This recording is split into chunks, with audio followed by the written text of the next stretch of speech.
minutos chiquitos nomás. Las guías, ¿qué son? La famosa ley y su reglamento determinó que el Ministerio Público elaborara una serie de guías que pudieran ser de utilidad, obviamente, para todos los operadores jurídicos. Dos guías vamos a usar hoy para presentarles. Hay una que las guías tienen que ver con la determinación del daño, de las lesiones corporales para la violencia física, la determinación del daño psíquico para la violencia psicológica, la forma de la entrevista única que manda la ley para la víctima, ¿no? En fin, esas cuestiones son operacionales para el Ministerio Público, son 4, están completas. Nosotros queremos usar algunas, las 2 primeras que hemos mencionado, porque tenemos que ver algunas cuestiones que de ahí surgen. Y creo que es importante tener presente algunos conceptos, porque el decreto legislativo 1323 creó nuevos tipos penales. Yo sé que eso no es materia de mi exposición, pero igual las guías son referencia, porque el tipo penal de lesión psicológica, que así está denominado, alude a información del tipo, de la configuración del delito, directamente a la guía. Entonces ahí van a ser útil para la sesión que viene seguramente. Jurisprudencia, hemos recopilado alguna, pero que incide en nuestra exposición, ¿no? No cabe duda que esta ley 30.364 se sustenta en la Convención Belén do Pará, la Convención del Sistema Interamericano para erradicar, sancionar y prevenir la violencia contra la mujer. Pero la ley no es solamente una que tenga que ver con la violencia contra la mujer, también se destina a los integrantes del grupo familiar, ¿no? Pero muchas cuestiones que vamos a hablar ahora, como por ejemplo las medidas de protección, tienen un sustento directo en la Convención. Por lo tanto, para comprender cuál es su naturaleza jurídica, porque en nuestros medios se discute acerca de que si es una medida cautelar o acerca de que si es una medida autosatisfactiva, la respuesta la encontramos en la Convención. Muchas de las respuestas que he escuchado no tienen un sustento en la Convención.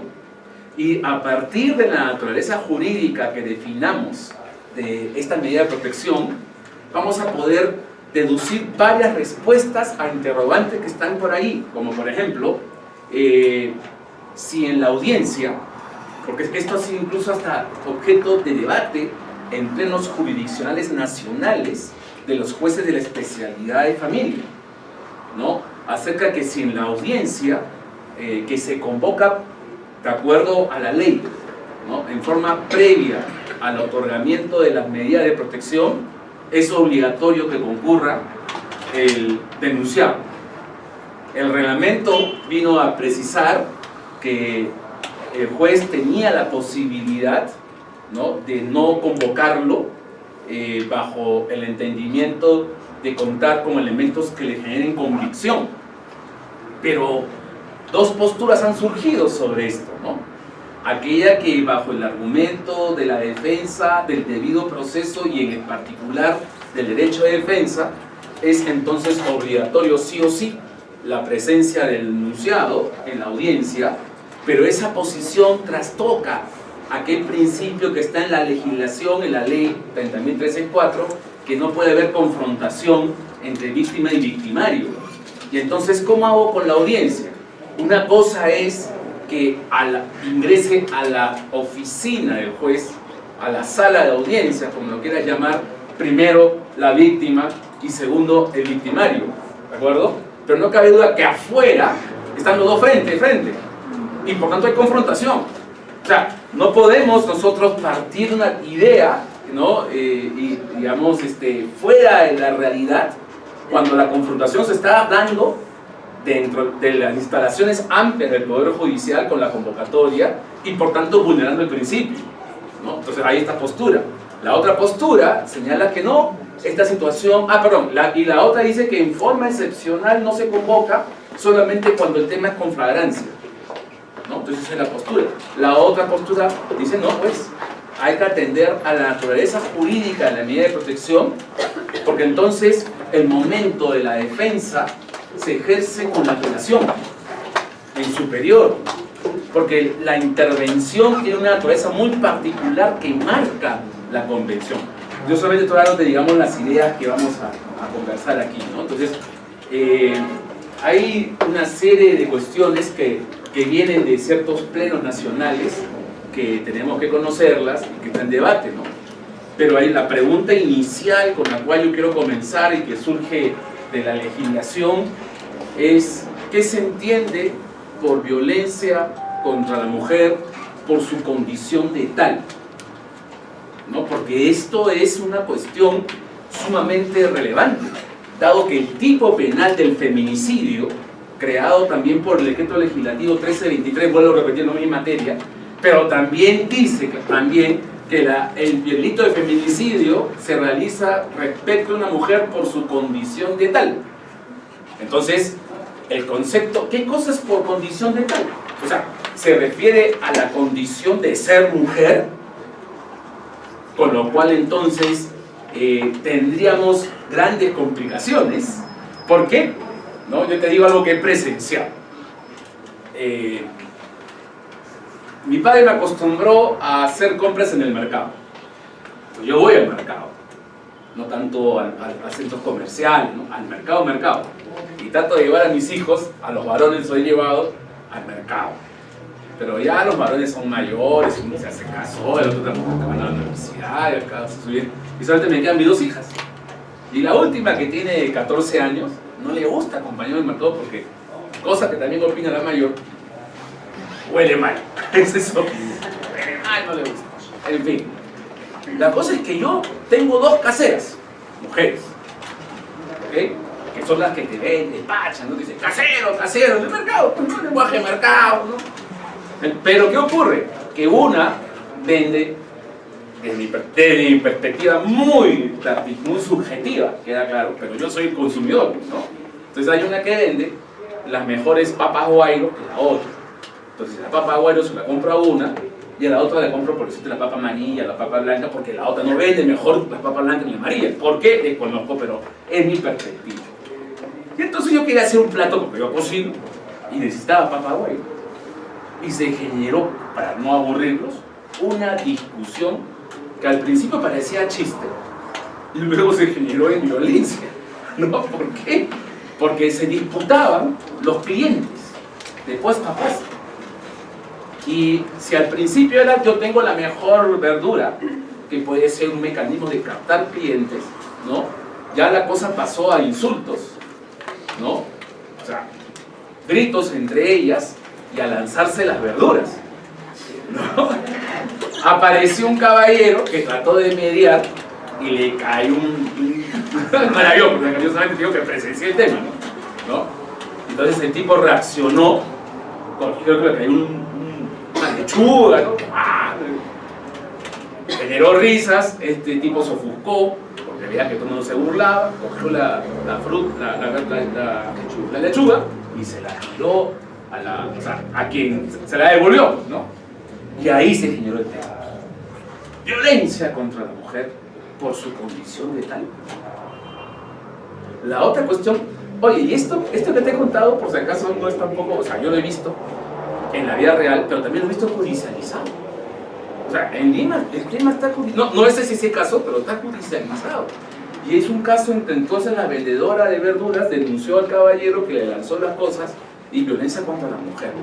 La otra fue la disputa entre vecinos por conflictos entre sus animales domésticos. Salieron a pasear perros, cada uno, ¿no? Cada uno por su lado, se encuentran en el parque. Y tú sabes porque los perros, pues, algunos son pacíficos, otros no. Y entonces uno mordió al otro. Era un señor con una señora que salían a pasear sus perros. Ante la agresión de un perro al otro, uno atinó a jalarlo, ¿no? Y el otro le reclama, ¿para qué sacas a tu perro? No, anda por otro lado. Y entonces las cosas comenzaron a cambiar de color y el hombre empujó a la mujer, cayó al piso, violencia contra la mujer, ¿no? O sea, otra vez, ¿qué significa por su condición de tal? Eso es fundamental, porque lo que vemos, si tomemos estas situaciones lamentables en las que las mujeres son víctimas de agresiones gravísimas, ¿no? Donde se enciende, se prende fuego, y ahí hay una connotación adicional que va más allá de su condición de feminidad, ¿no? O sea, porque hay que comprender el tema. Hay la idea de la Convención Belén do Pará parte de una premisa de las relaciones asimétricas entre hombres y mujeres. Se declara que somos iguales, pero en los hechos estas relaciones asimétricas determinan desigualdades. Y entonces hay posturas en las que en este contexto de subordinación, dependencia, en estas situaciones asimétricas es donde se realiza, ¿no es cierto?, la violencia. Y entonces ha habido un pleno nacional del año pasado que entró a este debate entre los jueces de especialidad, ¿qué se entiende por su condición de tal? ¿No? Entonces ese es otro tema. Y una cuestión, ya con esto acabo la introducción, realmente motivadora para el tema, es que en las denuncias muchas veces se cuenta solo con la versión de la víctima. Con la versión de la víctima. Un tema fundamental, interesante también, por cierto. Y claro, el examen médico legista, si la violencia física se puede tener, es verdad, quizás en el día o el día siguiente, ¿no? Y acá que la ley ordena hacer una intervención inmediata, ¿no? Pero si la violencia es psicológica, ahí la cuestión está más complicada, porque no es así tan pronta, ¿no? Y no puedo yo esperar contar con el certificado, el informe pericial psicológico, porque tengo que dictar mi medida de protección ya. Y lo que tengo es solamente la versión de la víctima, y seguramente también la del victimario, que va a decir obviamente todo lo contrario: yo no agredí, ¿no? Y entonces, sobre la base de esos dos únicos elementos, o quizás de uno, porque a veces los victimarios ni concurren, ¿ok? Sobre la base de solamente quizás de una declaración que es de la víctima, como dicen los abogados, de un solo dicho, el juez tiene que resolver. Y claro, hay dos actitudes en los jueces: el juez, que yo digo robotizado, ¿no?, digámoslo así, ¿no?, en el que, para no hacerse problemas, con todo respeto, se cae un magistrado, pero, ¿no?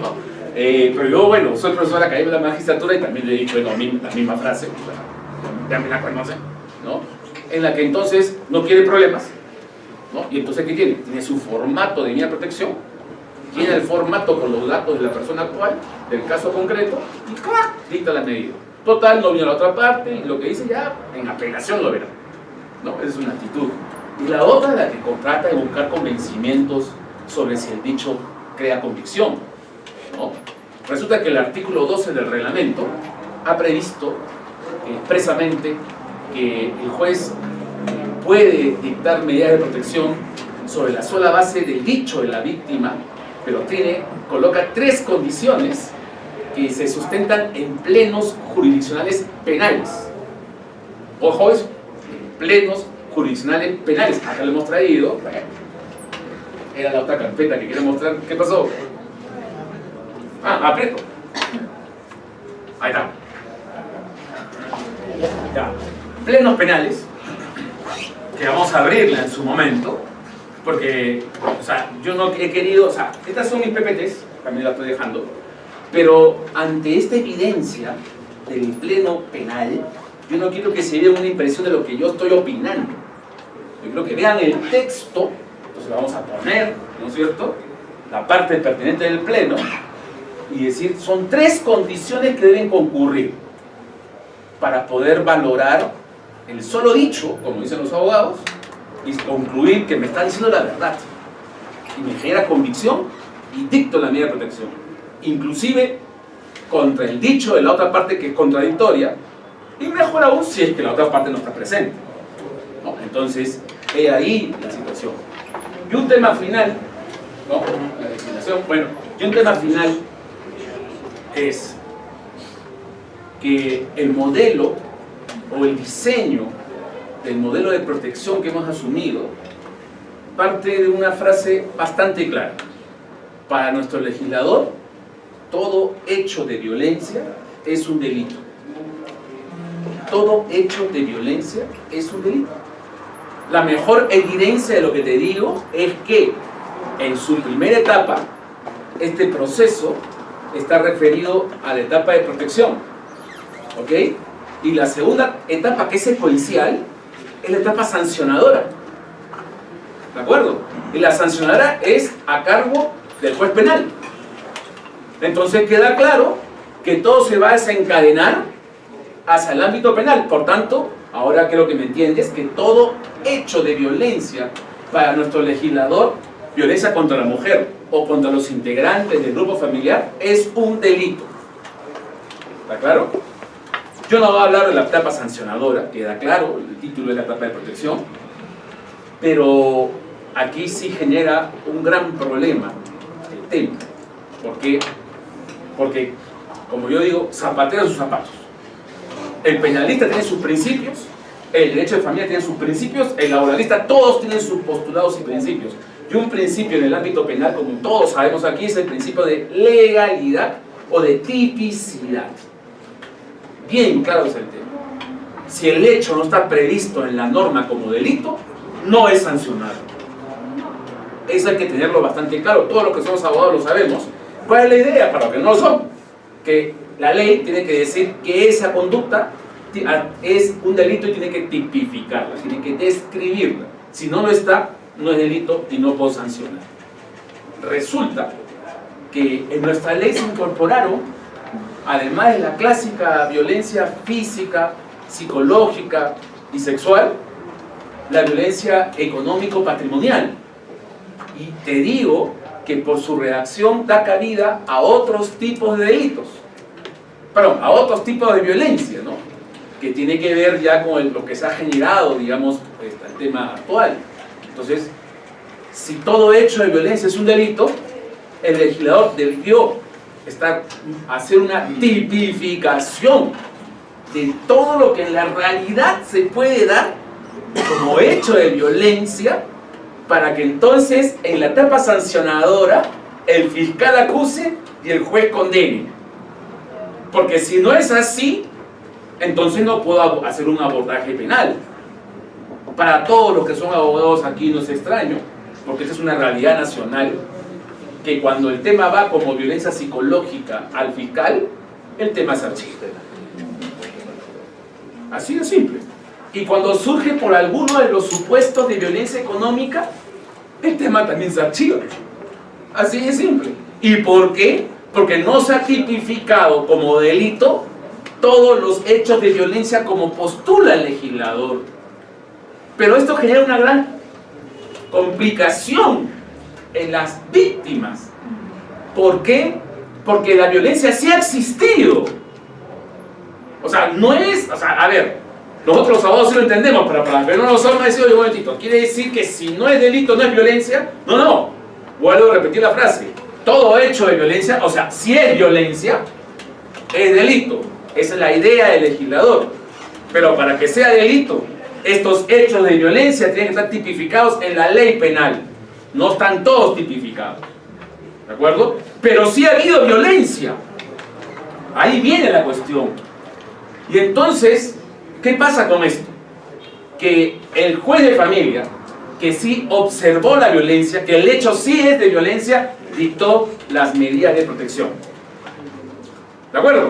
Y cuando va al ámbito penal, como no está tipificado como delito, se archiva. ¿Y qué pasa con la línea de protección? Según la ley, cae. Y sin embargo, el hecho de violencia sí existió.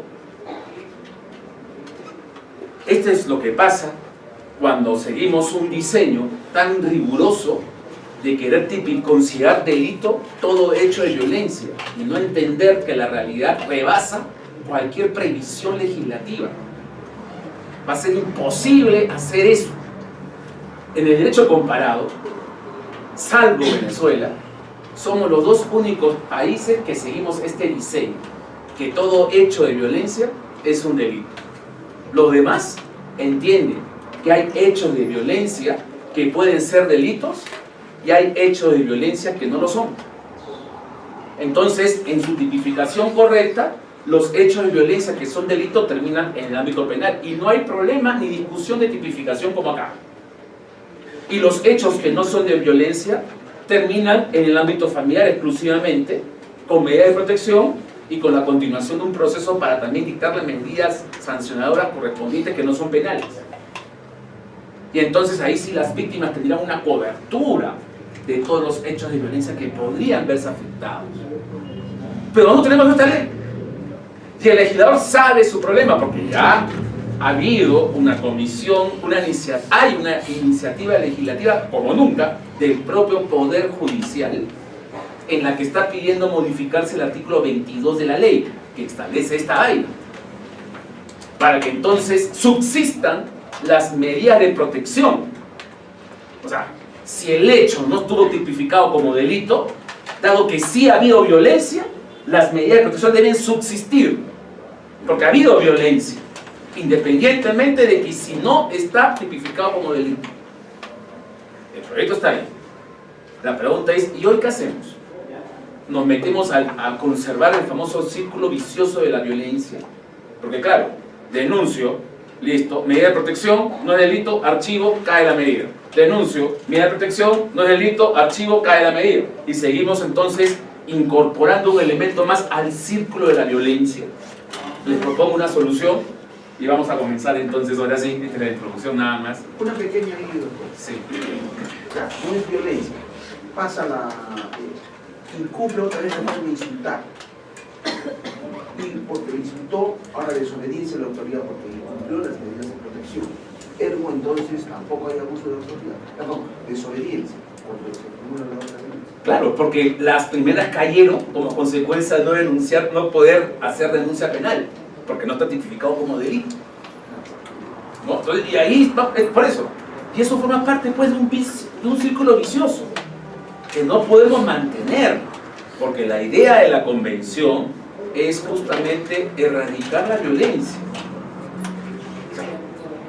La ley está vigente, ¿y qué hacemos? Seguimos incorporando un elemento más a este círculo vicioso de la violencia, y eso es lo que está sucediendo. Claro, el fiscal penal, o sea, el penalista, en su perspectiva dice, bueno, esa no es mi responsabilidad, ¿no? O sea, el hecho tiene que estar tipificado, eso, el Código Penal lo dice, la Constitución lo dice, entonces, eso no es mi responsabilidad, es responsabilidad del legislador. Y el juez de familia, ¿qué puede hacer? Yo creo que él, en etapa de protección, sí puede hacer algo, que ahora vamos a comentarles, ¿de acuerdo? Muy bien. Sí.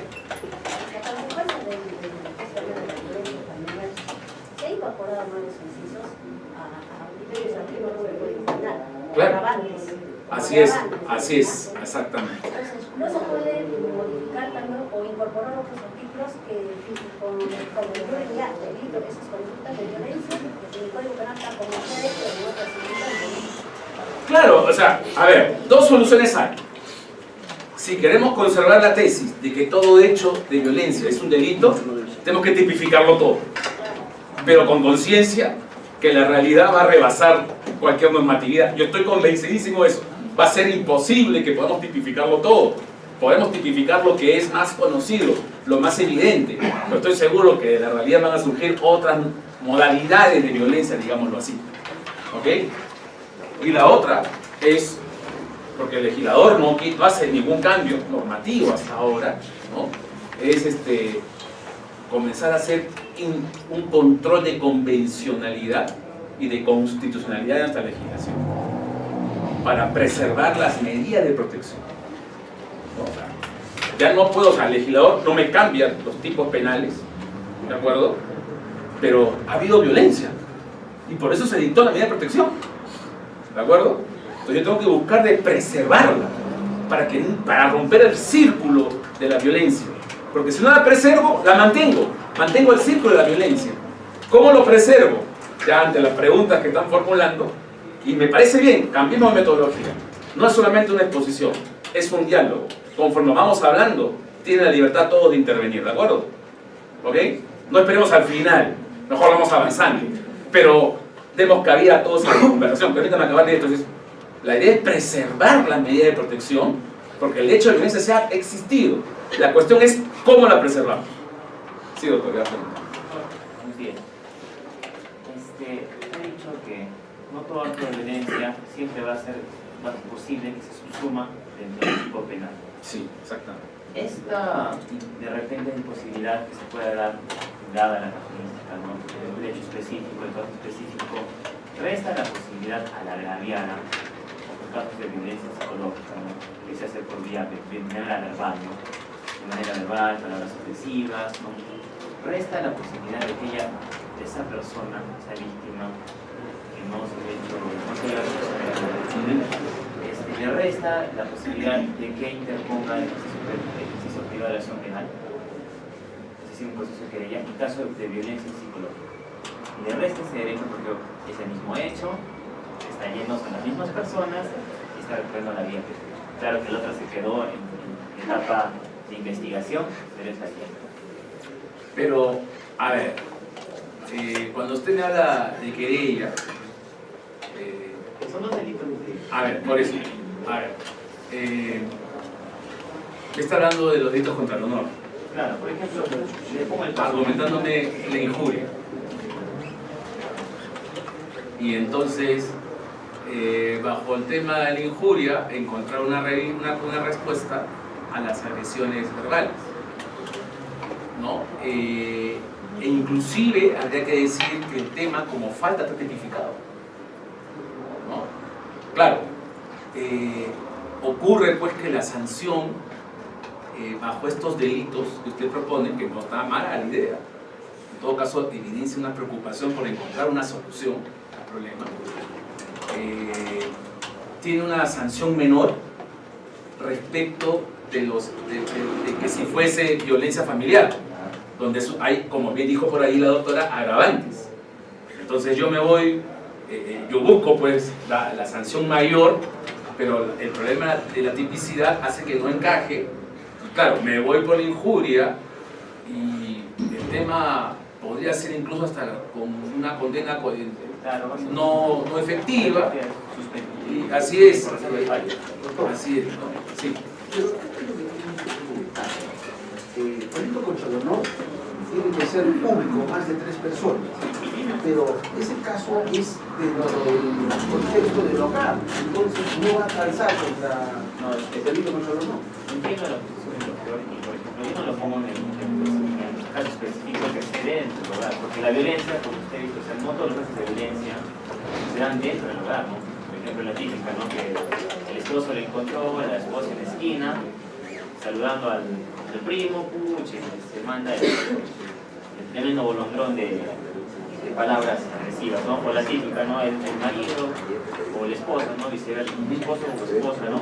Que fue dejado por la anterior pareja y se encarga de hacer su vida, ¿no? De manera violenta, ¿no? Que dice a la prima, a la mamá, al sitio de grupos, que su esposo es un tal por cual, que es una tal por cual. O como son hechos de violencia, pareja. Muchos de ellos sí son presenciados, muchos no. A la clasificación que yo me refiero, y haciendo más específico para que no se cierre la típica. El esposo encuentra a la esposa en la calle, le manda parte del golpe, le manda toda la bola de insultos, de palabras, de adjetivos, agresiones de manera verbal, frente a cómo podemos lograr. Sale en el Facebook. Pero después le digo, hay violencia, ustedes dicen, creo no se maneja bien de la parte. No se pudo, no evitar la violencia. A ver, un poco para ayudar en el razonamiento, porque en el caso que usted pueda estar claro, el artículo 5º de la ley describe los contextos dentro de los cuales se puede realizar la violencia. Entonces, creo que ayudaría y seguiríamos razonando, ¿no? Dice, la violencia contra las mujeres es cualquier acción conducta que la cause muerte, daño o sufrimiento físico, sexual o psicológico por sus condiciones tales, tanto en el ámbito público como en el privado. Se entiende por violencia contra las mujeres a la que tenga lugar dentro de la familia o la unidad doméstica. Entonces, ahí habría que entender que el tema público se ha hecho dentro de ese contexto. Usted puede ser presenciado por los hijos, por las personas que se encuentran en el hogar en ese momento, ¿no? O en cualquier otra relación interpersonal. Tema importantísimo, ¿no? Porque, claro, una cosa es el contexto de familia, donde entonces las relaciones parentales o familiares son las que van a determinar ese contexto, Y otro distinto es que existe una relación interpersonal. Tema interesantísimo, ¿no? Dos situaciones te comento sobre esto, ¿no? Hubo una reunión, no solo a concurrir, pero esta vez me pidieron que concurra, convocada por una magistrada en su hogar, en Lima, ¿no? En Arequipa, claro. Y su colaboradora del hogar, mujer, muchos tienen en su casa una colaboradora mujer, ¿de acuerdo? Cometió un error al momento de servir un plato, y para que quede claro, el plato cayó encima de unos invitados y ¿no? ¿Te imaginas? Y entonces la dueña de la casa, que siempre la hemos visto pues tranquila, pacífica, sosegada, ¿no? ¿Me entiendes? ¡Uah! Mostró el lado oculto. Ese que no lo mostramos siempre, ¿no? Y le llamó la atención, pero de una manera en la que antes de pararse y preocuparse por su invitado, trayéndole paños, algo para limpiarlo, pidiendo disculpas por aquí y por allá, y guardándose el tema para después, ni lo atendió y se fue contra la empleada, ¿no? Era claramente una relación interpersonal entre empleador y colaborador, porque la relación es laboral y es una relación interpersonal, y en ese contexto era claramente una agresión verbal que casi yo dije, esto se va a lo físico, y estoy seguro que hemos presenciado hasta cachetadones dadas para que hagan las cosas, ¿no? Entonces, o pellizcones o cosas así, o le tiran las cosas. Claramente un supuesto de violencia contra la mujer por su condición mental. Ahora vamos a explicar eso. El otro caso, ¿cuál es? ¿No? Enseñando en una facultad de Derecho en Lima, una alumna de pregrado llegó con unos lentes negros en época en que no había sol. Se sentó ahí al frente, en el primer lado, y me llama la atención que estuviese con lentes negros, ¿no? Solamente 2 ocasiones ha pasado eso. En este caso que te comento, y en el otro cuando un alumno llegó en un estado, o sea, se había mandado una bomba el día anterior, y estaba en condición ¿de qué? ¿No? Y estaba con lentes durmiendo. Y como estaba volando en inasistencias, ese día se presentó y estaba duro sentado. Cualquiera dice que estaba atento, pero yo miré entre el lente, ¿no? Jateando. Le llamé la atención, apenas abrió la boca, ¡oh! Un turrón. ¿Para qué te cuento? Sale eso. Pero el otro era una chica que no estaba así, y yo la miraba, qué raro. Terminó el evento, me pidió conversar conmigo aparte, se retira el lente y había recibido un golpe en el ojo, lo tenía inflamado, morado, ya estaba en tratamiento por parte de su enamorado. Y el enamorado, alumno de la misma sección. ¿De acuerdo?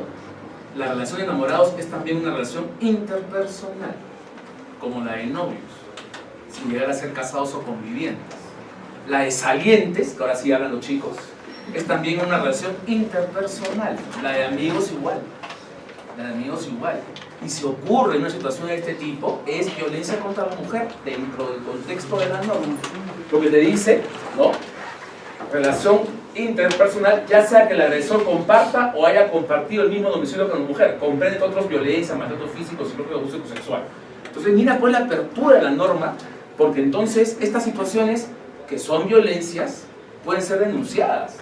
La colaboradora puede denunciar a la patrona o al patrón. La enamorada puede hacer lo propio, que fue lo que hicimos, pero a través de la facultad, ¿no? Porque ya era un tema que de mi perspectiva ya no era tanto solamente el ámbito privado, digámoslo así, sino que era entre estudiantes de la casa de estudios y de conocimiento de todos, porque cuando la chica entró, yo ahora cuando ella me habló, entendí el por qué los otros alumnos comenzaron a murmurar, ¿no? A hacer una bulla entre ellos, y yo decía, ¿qué pasa si acaba de llegar cuando tú llegas, entras, haces el único que te puede decir por llegar tarde es el profesor. Yo cuando llegan tarde en mi clase digo buenas noches, entonces porque llegas tarde, porque es puntual, ¿no? Pero los demás calladitos. En este caso la chica llegó y todo el mundo hacía murmullo. O sea, ellos sabían lo que le había pasado a esta chica. Entonces, la facultad intervino, lo enunció la facultad en apoyo a la chica, a la alumna, la violencia y al alumno lo sancionaron, no solamente en el ámbito de la red. Así es, ¿no? Entonces, hay que ver el contexto. Entonces, como dice acá el doctor, entiendo la idea, ¿no? La idea de querer encontrar una respuesta en el Código Penal. Pero en ese contexto, el grado de sanción no es el agravante, ¿no? Es el normal, el común. Inclusive, muchas de esas cuestiones no van a ser tipificadas como delito ya como falta o al letrado, porque también como falta está tipificado. Pero en todo caso, será un mecanismo, ¿no? Como para poder encontrar, ¿no? Una respuesta, pero de mi perspectiva, compartiendo la tesis suya, ya reclamando al legislador, no puede ser pues esa la respuesta, porque no es la respuesta adecuada para efectos de violencia. Así es. Yo creo que no es la respuesta adecuada, pero no estoy diciendo, o sea, dejar de aplicar de alguna manera la sanción al agresor, porque esa es la situación, o sea, es tanto el varón como tanto de la mujer. Hoy en día. Y por ahí usted habló de que sale en la calle. Dice el siguiente párrafo: se entiende violencia contra las mujeres la que tenga lugar en la comunidad, sea perpetrada por cualquier persona y comprende entre otros violación, seducción sexual, tortura, trata de personas, prostitución forzada, secuestro, acoso sexual en el lugar de trabajo, así como instituciones educativas, establecimientos de salud o cualquier otro lugar. Y C, la que sea perpetrada, tolerada por los agentes del Estado donde quiera que ocurra, ¿no? Este es, por ejemplo, en Lima, son noticias que se ven por acá también, el acoso contra las mujeres en el metropolitano. Y cuando la mujer acude al policía que está en los puestos de paradero, ¿no? No hace nada, ¿no? O sea, está tolerando esa situación. También genera un tema de violencia perpetrada por un agente del Estado. O sea, el contexto de esta ley es más amplio del que conocíamos con la legislación del hogar. Entonces, ya la idea ha sido una visión de la sociedad y el Estado todo, en ámbito público y privado. La idea es erradicar esto, y creo que ahora uno ya llega a entender el por qué aparecen en los juzgados denuncias muy particulares de violencia contra la mujer que no son de las que, digamos, de las frecuentes. Responden a esto, a relaciones interpersonales. Entonces, de ahí la cuestión que hay que considerar. Pero todo parte de la norma inicial, ¿no? Yo un poco aprovechaba el asunto acá, porque la norma te dice, el artículo 1, esto que es el gran tema, es el punto número 1 que tenemos que aclarar. La presente ley tiene por objeto prevenir, erradicar, sancionar toda forma de violencia producida en el ámbito público o privado contra las mujeres por su condición de tales. ¿Qué es eso? Y dice, y contra los integrantes del grupo familiar, en especial cuando se encuentran en situaciones de vulnerabilidad por la edad o situación física, como las niñas, niños, adolescentes, personas adultas mayores y personas con discapacidad. Y viene el tema ya de las medidas de protección, etc. Pero acá están los primeros temas de discusión de nuestra sesión. Parto del artículo 1 de la ley. ¿Qué se entiende por violencia contra la mujer por su condición de tal? Me imagino que los abogados presentes han leído la ley. ¿Alguno ha detectado el concepto en el texto de la ley? Porque por varias frases, o sea, por varios artículos de la ley se dice eso. Por su condición de tal, o en este caso como está en plural, de tales. Y entonces, la primera interpretación que se hizo es que está referido a su condición de mujer, por ser mujer. ¿De acuerdo? Y entonces cualquier situación determinaría ello. En Lima, las primeras denuncias que comenzaron a formularse sobre esto se enfocaron en ese concepto, que eran violencia contra la mujer por su condición de tal, es por el hecho de ser mujeres.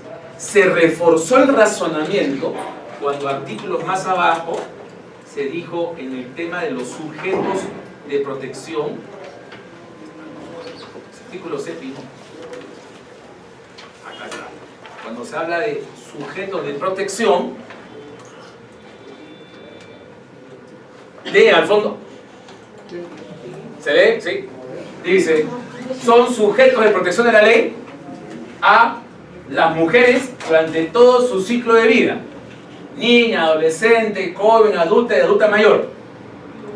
Entonces, si ese es el sujeto de protección, las mujeres en cualquier etapa de su vida, la interpretación, ¿no es cierto?, te lleva al convencimiento entonces que la frase, por su condición de tales, está referida a la situación de ser mujer, en cualquier etapa de su vida. ¿Estamos claros? Con ese punto. Es así realmente, ¿no? Porque esta violencia contra la mujer también se ha denominado violencia de género, ¿no? Y ese concepto de violencia de género surge por la Convención Belén do Pará. Y esta convención también tiene una referencia a este punto, ¿no?, de su condición de tal. ¿De acuerdo? Primer punto que vamos a analizar. Yo me voy por acá para que se entienda que el concepto no es uno que yo haya creado, está en el texto de la ley. Y ahora queremos nosotros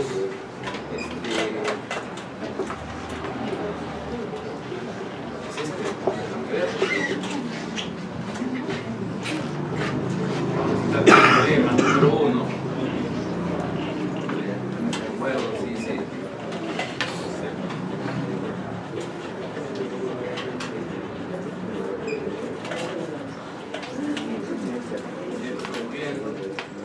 Acá está. Bueno. Ay. O sea, retrocedo para que veamos de dónde estamos partiendo. Estamos partiendo de la necesidad de definir qué es violencia contra la mujer. Nuestro primer tema. ¿Qué se entiende por su condición de tal? La violencia contra las mujeres es cualquier acción o conducta que le cause muerte, daño, sufrimiento físico, sexual, psicológico por su condición de tal, tanto en el ámbito público o privado. Eso lo hemos leído del artículo 1 de nuestra ley. ¿Ok?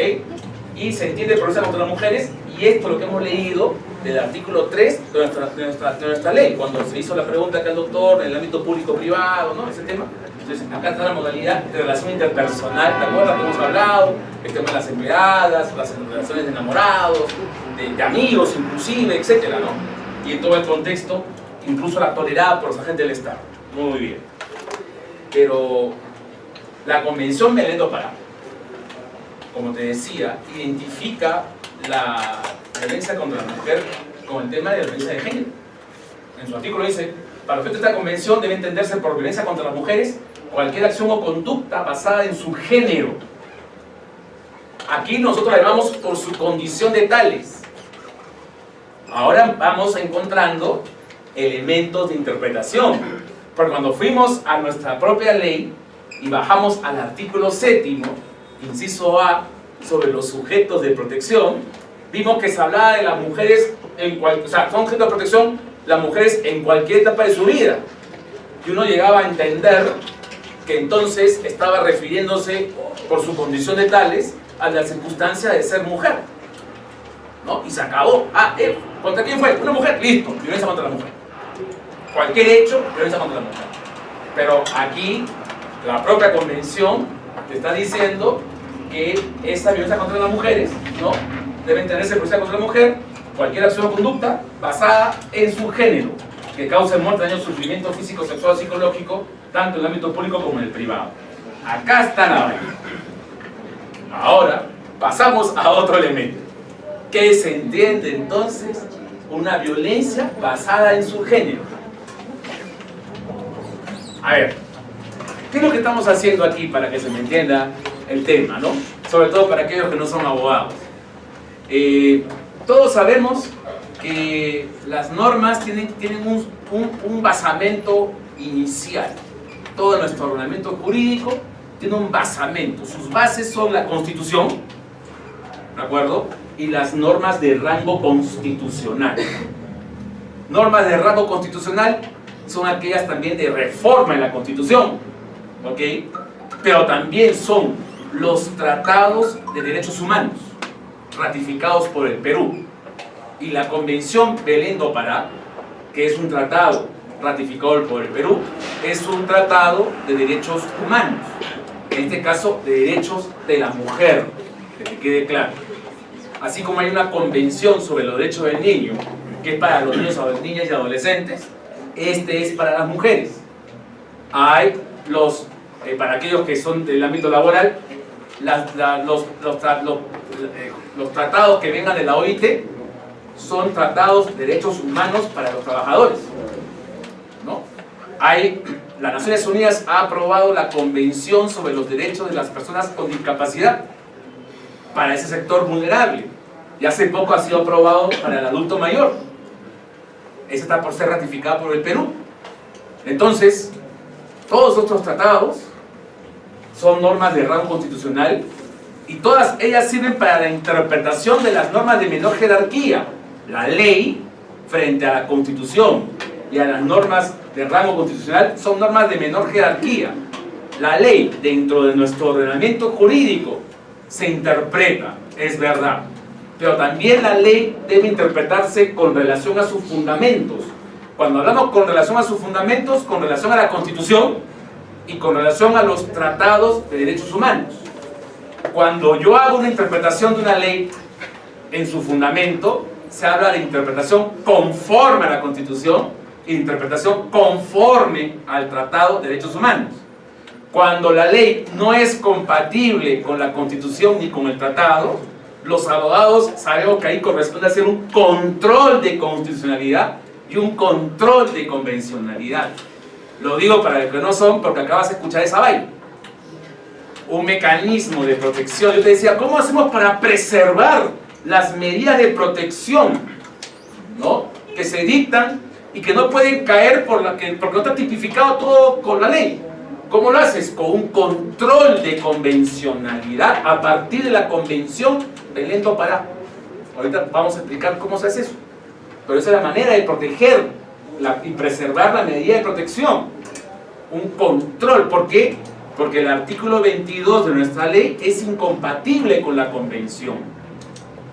Porque la ley te exige preservar las medidas de protección. O sea, si tú has comprobado que hay un hecho de violencia, tienes que preservarlas.